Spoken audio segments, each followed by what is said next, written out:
Hello students, today we are going to see uses of potentiometer. There are three uses of potentiometer. During previous period, what we have seen? Principle of potentiometer, define potentiometer, and one topic. Which one? that कोणता topic शिकलो त्याच्याबरोबर अजून principle of potentiometer शिकलो ना. हां, आता पोटेन्शिओमीटरचे uses शिकायचे आहे. युजेस कुठं वापरता येईल तर याचे तीन युजेस आहेत. किती? तीन युजेस आहेत. पैकी दोन आज बघणार आहेत. तर ते तीन युजेस कोणते? तर बघा, हे जे सेल आहेत की ज्यांचा ईएमएफ E1 E2 आहे, हे दोन sale whose EMFs are E1 and E2 can be compared म्हणजे रेशो फाइंड करणे. हां, by using cells separately or individually. इथं याला इंडिव्हिज्युअल किंवा सेपरेट सेल मेथड असे म्हणतात. म्हणजे एक सेल एकच वेळेला वापरणार आहेत आपण, दुसरा एक पहिला वापरणार तर दुसरा वापरायचा नाही, दुसरा वापरणार तर पहिला वापरायचा नाही. पहिला यूज कोणता आहे पोटेन्शिओमीटरचा? To compare the EMFs of two cells using cells individually or using cells separately. And second use, two cells by combination. Combination म्हणजे काय? ऍट द टाइम दोन सेल एकाच वेळेला वापरायचे. हे दोन सेल एका रस्त्यात जर आले की ज्यांचं पॉझिटिव्ह निगेटिव्ह, जसं टॉर्च मध्ये तुम्ही सेल टाकतात एका पाठोपाठ, उलटा सुलटा चालतो का? सुलटे टाकले तर सम होते व्होल्टेजेसची. काय होते? सम. तर याला म्हणतो आपण सम. आणि याचा रिझल्ट जो असतो तो E1 प्लस E2 असतो. म्हणजे दोघांच्या ईएमएफ ची सम होते, म्हणजे व्होल्टेज वाढते, ईएमएफ वाढतोय. आणि जर एक सुलट आणि दुसरा बुलट, म्हणजे बघा पॉझिटिव्ह निगेटिव्ह पॉझिटिव्ह असे जर जोडले, किंवा अजून दुसरी एक मेथड निगेटिव्ह पॉझिटिव्ह नंतर पॉझिटिव्ह निगेटिव्ह, हे तेच सेल आहेत E1 E2. याचा रिझल्ट मिळतो E1 मायनस E2, याचाही E1 मायनस E2. म्हणजे याला डिफरन्स म्हणतात. काय म्हणतात? डिफरन्स. याला पण डिफरन्स म्हणतात. डिफरन्स साठी दोन पॉसिबिलिटी आहेत. असे जोडले तरी डिफरन्स, असे जोडले तरी डिफरन्स. आता कसे जोडायचे? सम अँड डिफरन्स मेथड याला म्हणतात. Sum and difference method. बघा क्वेश्चन काय आहे, दोन युजेस शिकतोय. आणि तिसरा यूज आहे to find the internal resistance of the cell. सेलच्या इंटरनल रेजिस्टन्स पण आपण पोटेन्शिओमीटरच्या हेल्पने फाइंड आउट करू शकतो. तीन युजेस हे दोन. आणि तिसरा कोणता सांगितला? To determine the internal resistance of the sale.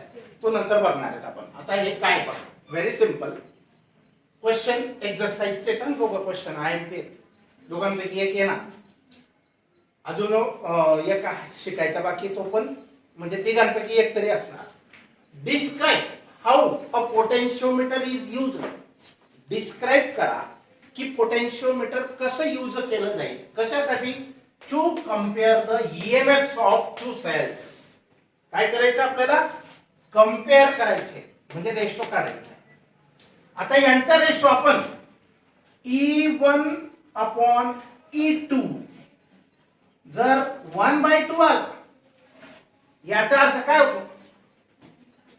आणि याचा रिझल्ट समजा E1 अपॉन E2 चा रिझल्ट 2/1 आला, तर रेशो डिफरंट आहे की नाही? याच्यावरून आपण आयडिया करू शकतो की E1 मोठा का E2 मोठा, हे समजू शकतो आपण. हा, मग याला म्हणतात कंपॅरिझन, म्हणजे रेशो फाइंड करायचा आहे. तर बघा Describe how a potentiometer is used to compare the EMFs of two cells by connecting them or by connecting the cells individually or separately. मग त्यांना सेपरेटली जॉईन करायचं, कनेक्शन द्यायचं. आता बघा, पोटेन्शिओमीटर मी 4 पदरी वायरचं तुम्हाला दाखवलं, व्हिडिओ मध्ये पण पाठवून दिलंय, बघितलं असेल ज्यांनी बघितलं. कसं होतं, एक बोर्ड होतो आणि त्याच्यावर हे 4 वायर्स असे कंटिन्युअस वायर आहे. ही इथून इथपर्यंत एकच वायर आहे, फक्त ती नागमोडी फिरवलेली. ही ए बी वायर आहे आणि याला म्हणतात पोटेन्शिओमीटर. हे 2 पॉइंट आहेत, ए आणि बी. आता ए ला नेहमी एक सेल जोडावा लागतो, तो पॉझिटिव्ह निगेटिव्ह. हा सेल एकदम स्ट्रॉंग असावा लागतो. याला ड्रायव्हिंग सेल म्हणतात. काय म्हणतात? Driving cell. का तर ह्या सर्किटला चालवणं त्याच्या हातात आहे, यांच्या हातात नाही, म्हणून याला ड्रायव्हिंग सेल म्हणतात. मग की आहे आणि रेओस्टॅट आहे. रेओस्टॅटला बी टर्मिनल कनेक्ट करतात. हे व्हेरिएबल असतं, याचा रेजिस्टन्स कमी जास्त करता येतो, ऍडजस्ट करता येतो. आणि इकडे 2 सेल आहेत, E1 आणि E2. कसे जोडले आहेत की दोघांचे पॉझिटिव्ह, याचा पण पॉझिटिव्ह ए लाच येणार आहे. लक्षात ठेवा, point to be noted. All the cells E1, E2, E, their positive terminal must be connected to the point A, and after that the negative terminals, here separate keys are used, K1 and K2.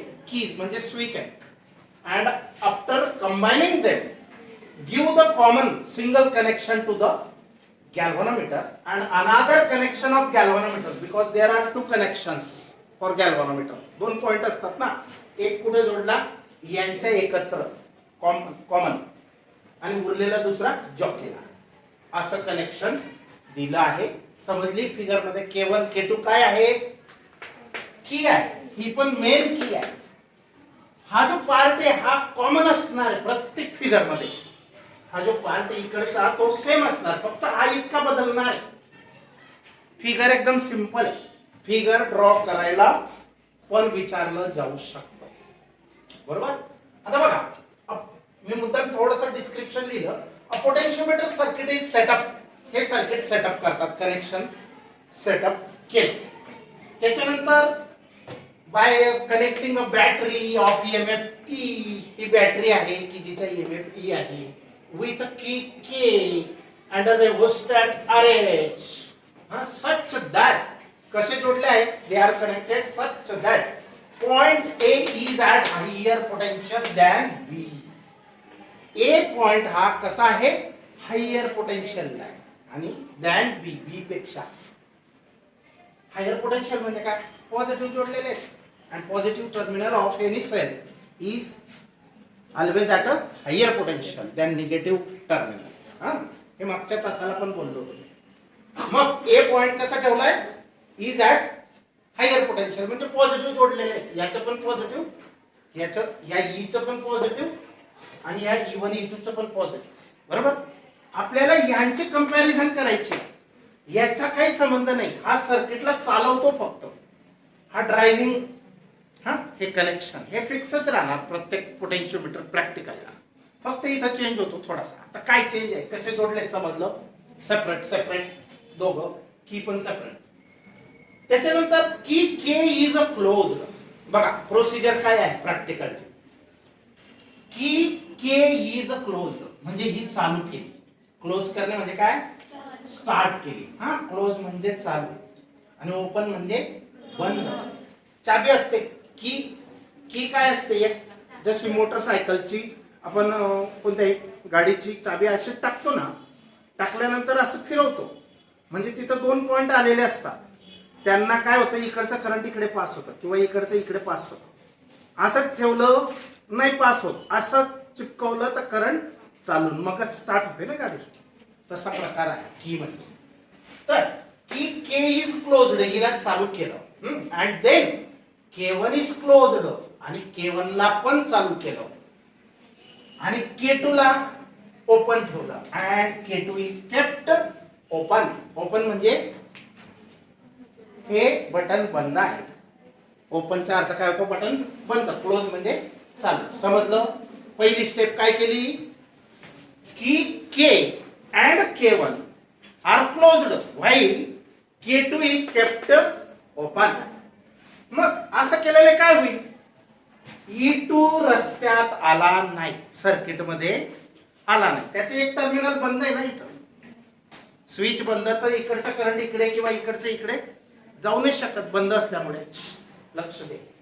तर E2 बंद आहे म्हणजे E2 चा circuit मध्ये contact नाही. बघा काय लिहिलेलं आहे. So E1 comes in circuit. E1 circuit मध्ये येतो पण कोण येत नाही? E2 येत नाही. समजलं ना की K इज क्लोज्ड. पहिलं काम सर्किट चालू केलं म्हणजे करंट फिरायला लागतो. नंतर K1 पण चालू केली, ही चालू केली, ही चालू केली, ही बंद ठेवली. हा. So E1 comes in circuit. E1 हा सर्किट मध्ये येतो आणि नाउ बाय टचिंग जॉकी. मग आता हा जॉकी टच करायचा तर त्याचा जेवढा ईएमएफ असेल जास्त, तर हा नल पॉइंट मिळवायचा आपल्याला. नल पॉइंट म्हणजे काय? Galvanometer, where galvanometer shows zero deflection, that is called null point. बरोबर? मग याला आपण जॉकीला टच केलं. कुठं? या वायरवरती असं असं असं टच करत जायचं आणि जिथं गॅल्व्हनोमीटर झिरो डिफ्लेक्शन दाखवेल तिथं थांबायचं. इथं पट्टी असते, तुम्हाला दाखवली बोर्डवर. तर इथून इथपर्यंतची लेंथ मोजायची. ही तर 100 आहे आणि ही 40, 50, 60 जी असेल ती 160 समजा. समजलं? 160 सेंटीमीटर मध्ये द्यायची. L1 is measured. काय सांगितलं नेक्स्ट पॉइंट मध्ये? K1 closed, K2 open. So E1 comes in circuit. Okay. Now by touching the jockey on the wire AB, या AB वायर वर जॉकी असा टच करायचा. हा. And find a point such that or so that galvanometer where gives zero deflection, called null deflection. मग on wire AB null point is obtained. Null point म्हणजे काय? where the galvanometer shows zero deflection is called as null point. And L1 is measured. मग ही L1 झाली. समजा हा jockey फिरवता फिरवता आपल्याला या पॉइंटला, समजा हा P पॉइंट आहे, हा जॉकी मोठी वायर असते अशी इथून इथपर्यंत पुरते आणि इथं समजा जॉकी टच केला आणि झिरो डिफ्लेक्शन गॅल्व्हनोमीटरने शो केलं. मग ही लेंथ मोजून घ्यायची. पट्टी तयारच असते तिथं, सहज मोजता येते. हा. मग मोजली आणि ती किती आहे? L1. किती आहे? L1. ती 160, 140 किती पण येऊ, ती समजा L1 लेंथ आहे. मग आपण EMF अँड लेंथ यांचं relation in terms of potential gradient. हा K काय आहे माहिती का? K is a potential gradient. K हा पोटेन्शियल ग्रेडियंट आहे. K शिकलोय आपण. तर तो K. मग यांचं नातं कसं आहे? E1 और E is directly proportional to L. हे तर प्रिन्सिपल ऑफ पोटेन्शियोमीटर आहे ना. प्रिन्सिपल ऑफ पोटेन्शियोमीटर काय? EMF is directly proportional to the length. Length जास्त, पोटेन्शियल पण जास्त, EMF जास्त. आणि याला इक्वालिटी करण्यासाठी K टाकायचा. हा 1 असेल तर याला बी 1 द्यायचं. K फिक्स राहतो, कॉन्स्टंट आहे. त्याला 1 2 नाही देऊ शकत, कॉन्स्टंट फिक्स असतो. मग आता हे इक्वेशन कसं आलं? मग पहिल्या सेल साठी E1, therefore E1 is equal to KL1. हा, या प्रिन्सिपल ऑफ पोटेन्शियोमीटर वरून हे शिकलोय आपण मागच्या तासाला. ते शिकलो प्रिन्सिपल ऑफ पोटेन्शियोमीटर हे होतो आणि त्याच्यावरून हे लिहू शकलो. हे कसं लिहिलं समजलं? मग हे E1 सेल साठी. E2 चा अजून संबंध नाही. याला इक्वेशन नंबर 1 द्या आणि L1 corresponds to EMF of E1. म्हणजे E1 आणि L1 चं नातं आहे ते हे आहे. बरोबर? तसंच आता दुसरं काम काय करायचं? दुसरी स्टेप. पहिली स्टेप झाली, हे इक्वेशन लिहिलं म्हणजे तुम्ही L1 लेंथ मेजर केली, नोट डाऊन करून ठेवली. बरोबर? आता दुसरं, आता K2 क्लोज करायचा, K1 ओपन करायचा. हा तर चालूच राहू द्यायचा. नाव K बघा नाव K1 इज केप्ट ओपन. या K1 ला ओपन केलं म्हणजे हा बंद, आणि आता हा चालू. याची शक्ती आजमावणार आहे. अगोदर याला बंद याला चालू ठेवलं होतं, तर आपल्याला जी लेंथ मिळाली म्हणजे त्याची जेवढी शक्ती होती EMF होता त्याच्यानुसार त्याने लेंथ दिली नल पॉइंटची, आणि आपण त्याची शक्ती आजमावली. आता पहिल्याला बंद आणि दुसऱ्याला चालू केलं, तर आता दुसऱ्याची शक्ती आजमावणार आहेत. आजमावणे माहिती आहे ना, टू चेक, टू चेक. तर नाव K1 इज केप्ट ओपन.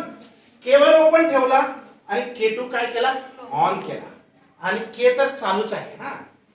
हे करायच्या वेळेला हा चालूच लागणार, नाही तर करंटच फिरणार नाही, प्रॅक्टिकलच होणार, ड्रायव्हिंग सेल. बरोबर. तर K1 is kept open, K2 is closed, so E2 is in circuit. आता सर्किट मध्ये कोण आहे, जसं पहिल्याने E1 होता, E1 इज इन सर्किट, इथं दिलं होतं बघा. E1 बिकम्स इन सर्किट म्हणजे तो सर्किट कंप्लीट.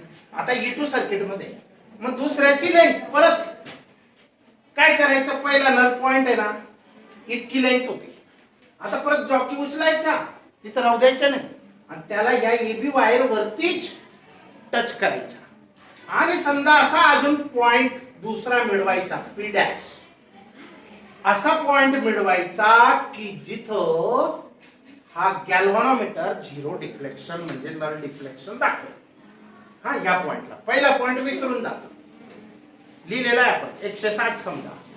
आता 240 समजा, हे 100, हे 100 आणि हे 40, 240.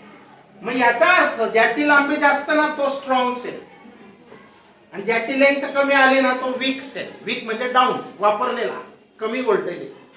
नवा सेल आणि तो टॉर्च कशी फोकस ब्राईट देते, आणि जुने होतात तसे पॉवर कमी होते.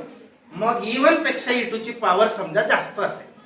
आता या दोघांपैकी एक वीक घेतला जातो, वापरलेला थोडासा, आणि एक न्यू घेतला जातो. दोघांपैकी कोणता पण.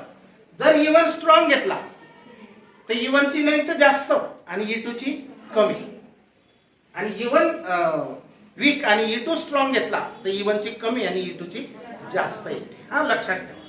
मग आता दुसरी गोष्ट, हे कसं लिहू शकलो, E2 is equal to KL2, let it be equation 7 second. L2 corresponds to E2. L2 कशावर अवलंबून असतो, E2 वर. लेंथ कोणती, लेंथ A पासून P पर्यंतची लेंथ. आता यांना सिंपली डिवाइड करा, E1 upon E2, E1 upon E2 is equal to KL1 upon KL2. K cancel, मग राहिलं काय, E1 upon E2 is equal to L2. आलं इक्वेशन फायनल. आता या दोघं माहितीत आपल्याला, हे दोघांची व्हॅल्यू टाकून द्यायची, रेशो काढायचा, जो येईल तो रेशो, म्हणजे आपण कम्पेअर केले दोन सेल. किती सोपं आहे, समजलं की नाही. आता 10 EMFs of two cells can be compared, आणि अशा प्रकारे दोघं सेलचा EMF आपण कम्पेअर करू शकतो. And if any one of the EMF is non, या तर दोन माहितीच आहेत, प्रॅक्टिकली आपण लेंथ फाइंड केल्या, आणि या E1 E2 पैकी एकाचा EMF जर तुम्हाला माहिती असेल तर रिमेनिंग वनचा काढू शकतो, दोघांपैकी एकाचा.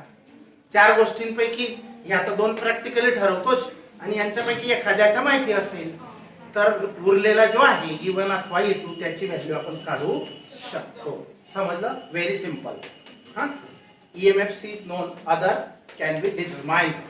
दुसरा उरलेला डिटरमाइन करतो. आता दुसरी मेथड बघा. हा क्वेश्चन कसा आहे, question describe how a potentiometer is used to compare EMFs. इथपर्यंत सारखं आहे बघा, ऑफ टू सेल्स, पण इथं कॉम्बिनेशन आहे. काय आहे, कॉम्बिनेशन. कॉम्बिनेशन म्हणजे एका वेळेला दोघं सेल वापरायचे कंबाईन. मग ते सुलट एकदा वापरा आणि एकदा उलट वापरा, बाय कॉम्बिनेशन मेथड. लक्षात ठेवा, याला सम अँड डिफरन्स मेथड पण म्हणतात, याला इंडिव्हिज्युअल सेल किंवा सेपरेट सेल पण म्हणतात. आपण एक एकचा वापर केला, एक एकची शक्ती आजमावली. आता दोघांची आजमावायची ऍट अ टाइम, दोघांची. मग आता बघा, हे पोटेन्शियोमीटर आहे असंच, हे आहे इथं, हे इकडचा पार्ट जसाच्या तसा आहे, एवढा पार्ट सेम आहे की नाही तिथला इथला, फक्त इथं बदल आहे. आता दोन सेल आपल्याला असे जर जोडले तर सम होणार आहे, व्होल्टेज एकूण टोटल वाढणार आहे आणि दोघांची पॉवर एकत्र येऊन लेंथ मोठी जाईल. ही लेंथ खूप मोठी जाईल हा. आणि डिफरन्स असेल तर लेंथ कमी मिळेल. आता समजा हे दोन पॉइंट आहेत बघा, हा एक सुरुवातीच्या इवन हे काय आहे आता बघा, इवन ला पॉझिटिव्ह पॉझिटिव्ह इकडे जोडायचे, नंतर ह्याला असं हा दुसरा सेल असं आणण्यासाठी काय करा, 1 आणि 3 हे कीज आहेत ना टाकून द्या, म्हणजे जोडून द्या. 1 आणि 3 काय केलं, जोडलं, आणि 2 आणि 4 ओपन ठेवलं, म्हणजे जोडलंच नाही. याला कम्युटेटर की म्हणतात. ऍट अ टाइम 4 खाते असतात इथं, किती 1 2 3 4 गॅप, 4 गॅप आहे. 2 गॅप भरा, 1 3 1 3 गॅप भरला तेव्हा 2 4 गॅप मोकळा ठेवायचा, चाबी टाकायची नाही. मग 1 3 गॅप जर जोडला हा सेल तर असाच आहे की ज्याचा पॉझिटिव्ह इकडे आणि निगेटिव्ह इकडे आहे, मग त्याला हा दुसरा सेल कसा जॉईंट होतोय बघा, लक्ष द्या. करंट असं जाईल ना, हा रस्ता बंद आहे, हा चालू आहे, हा पॉझिटिव्ह हा निगेटिव्ह, याचा हा पॉझिटिव्ह हा निगेटिव्ह, म्हणजे कसे सेल जोडले गेले. जर आपण 1 जोडला तर कसे सेल जोडले गेले असे बघा, सम, बारकाईने लक्ष द्या, सिंपल आहे. असे जोडले गेले की नाही. आणि त्यांचं उरलेलं निगेटिव्ह मग कोणाला गेलं, हे निगेटिव्ह असं असं, हा जम्पर म्हणतात. जम्पर म्हणजे without connection, wires crossing without connection, connection नाही, एका वायरवरून दुसरी वायर पास होते, फक्त करंट मिक्सिंग नाही होणार. मग हा निगेटिव्ह कुठं गेला, गॅल्व्हनोमीटरला, आणि गॅल्व्हनोमीटरचा दुसरा पॉइंट जॉकी. मग जॉकीला फिरवा, कुठं एबी वायरच्या लेंथ वरती टच करा, आणि जिथं गॅल्व्हनोमीटर 0 डिफ्लेक्शन दाखवेल, जिथं टच केल्यावर तिथं थांबा. आता समजा हा पॉइंट मिळाला P, हा कुठं, where the galvanometer shows 0 deflection. मग ही लेंथ मोजा, कुठून कुठपर्यंत, ए पासून P पर्यंत, 100 200 300 आणि 10. समजा किती, 310. समजलं का, जास्त लेंथ आहे ना दोघांची, सम आहे, पॉवर वाढलेली आहे. मग एकदम सिंपल आहे. बर आता काय केलं सर, 2च मिनिटं. किती वेळ लागेल ते, 2-3 मिनिटं घेऊन टाका. नाही किती, हो चालेल चालेल चालेल ना का, नाही करणार, एवढंच आहे सर, काही नाही, 2-3 मिनिटं. मी बाहेर थांबतो, चालेल. हो 2-3 मिनिटं चालू आहे ना काहीतरी, रिकामा बसण्यापेक्षा सुरू आहे ना. आता बघ, आता याच्यामध्ये पहिली स्टेप काय केली आपण, लक्ष द्या, सोपं आहे. 1 आणि 3 ऑन केल्या, 1 आणि 3 ऑन केल्यावर सेल, हा 1 आणि 3 क्लोज केल्या म्हणजे ऑन केल्या वर आपल्याला काय, कोणता प्रकार भेटतो याच्यातला, सम, बरोबर की नाही. मग लक्ष द्यायचं, when K1 K3 are closed but K2 and K4 are open. पहिलीच केस हा, cells E1 and E2 are in sum mode, सम प्रकारात ते आले. मग सम प्रकारात आले by touching the jockey on wire AB, L1 is obtained. पहिली लेंथ ही 320 जी आली, कुठून, AP कशी मोजली, 100 100 100 300 आणि ही प्लस 310, ही L1 मोजली, इज ऑब्टेन्ड. समजलं. मग आपण आता हे इक्वेशन जसे हे दोघं लिहिले एकेका सेल साठी, तसं आता ऍट अ टाइम दोघांसाठी लिहायचे. म्हणजे इथं काय लिहिणार आपण, E1 + E2 = KL1. Late it be equation 1 where K is a potential gradient. बरोबर. आता दुसरं काम काय करायचं, आता ह्या की काढायच्या, म्हणजे हा रस्ता बंद, हा 1 3 ओपन आणि 2 आणि 4 क्लोज म्हणजे चालू ऑन ऑन. आता काय घडलं बघा हा. आता दुसऱ्या केस मध्ये K2 अँड K4, K2 ही की नंबर 2 आहे, ही की नंबर 4 आहे. K2 and K4 R closed म्हणजे चालू केले, and K1 K3 kept open म्हणजे बंद ठेवले. and by touching the jockey on the wire AB, L2 is obtained. आता झालं असं की तो नल पॉइंट तिथं नाही मिळणार. आता दोघांची काय होत आहे, डिफरन्स होत आहे. कसे जोडले जातील, एक तर असे एक तर असे, तरी पण डिफरन्स. आता बघा हा कसं करंट जाईल. याचा पॉझिटिव्ह इकडे आहे, E1 तर फिक्स आहे, E2 इकडे. या निगेटिव्हला हा निगेटिव्ह जोडला गेला बघा, असं करंट असा आहे. आणि हे पॉझिटिव्ह इकडे गेलं, कोणाकडे, पॉझिटिव्ह गॅल्व्हनोमीटर साइडला गेलं. समजलं? म्हणजे पहिल्या सेलचं पॉझिटिव्ह इकडे आणि निगेटिव्हला, पहिल्या सेलच्या निगेटिव्हला दुसऱ्या सेलचं निगेटिव्ह जोडलं जातंय. पहिल्या सेलच्या निगेटिव्हला दुसऱ्या सेलचं निगेटिव्ह जोडलं जातंय. हा E1 आहे E2 आणि मग पॉझिटिव्ह म्हणजे हे कोणाला गेलं, गॅल्व्हनोमीटर. आणि मग जॉकी उचलायच्या, टच करायच्या एबी वायर वरती. आता मात्र तितकी लेंथ भेटणार नाही, 310 जी होती आधी. आता लवकर म्हणजे थोड्याशाच लेंथ वर झिरो डिफ्लेक्शन गॅल्व्हनोमीटर दाखवेल. Now touch the jockey on the wire AB and find a point P dash, suppose कोणता, P dash, such that where the galvanometer shows zero deflection. बरोबर? मग ही लेंथ मोजायची AP डॅश, जी असेल ती AP dash म्हणजे L2. काय असेल ती, L2 is obtained. हा, bye touching jockey on wire AB, L2 is obtained. मग आपण दुसरं इक्वेशन याच्यासारखं दुसऱ्यासाठी, दुसऱ्या केससाठी कसं लिहिणार, E1 E2, कारण डिफरन्सच आहे.